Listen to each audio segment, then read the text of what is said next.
ka ndodhë 99-ën.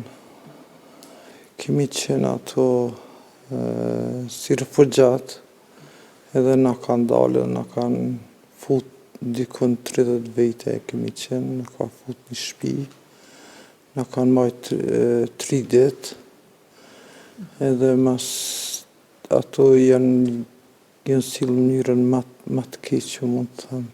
Kanë qenë paramilitar me maska, mundojshin me mbrojt njëna tjetrën pasi si s'kemi pas fuqi të mbrojmë.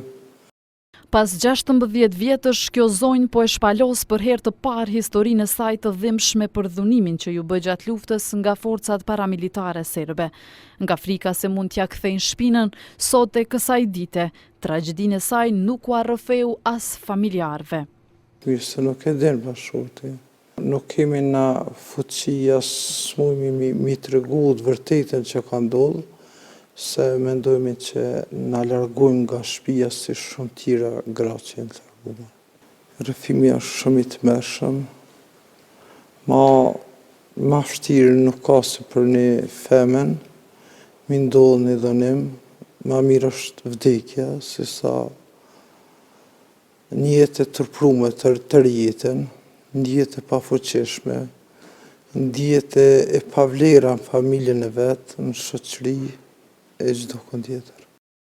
Duke rrëfyer për pasojat që ende në kujtesi shfaqen skenat e dhunimit, viktima 47 vjeçe thot se nga varri dhe dëshpërimi e shpëtoi një zonjë tjetër.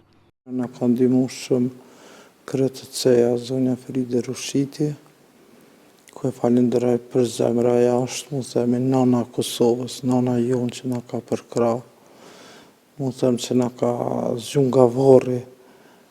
Kjo grua që ende jeton me plagën e dhunimit këtë vit qëndroi 2 javë mbyllur në shtëpi, nga frika se po të dalë në rrugë, do të identifikojë nëse nënshkruan peticionin për gratë e dhunuara, me që kërkoheshin të dhëna të sakta.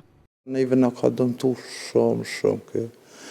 Shumica, unë për vete personalisht kam qëndru 2 javë ditë në shtëpi, mas që bën nënshkrimi i peticionit, që s'kemi mujt me darë se çdo herë që kanë dalë më nëse kanë menu që janë.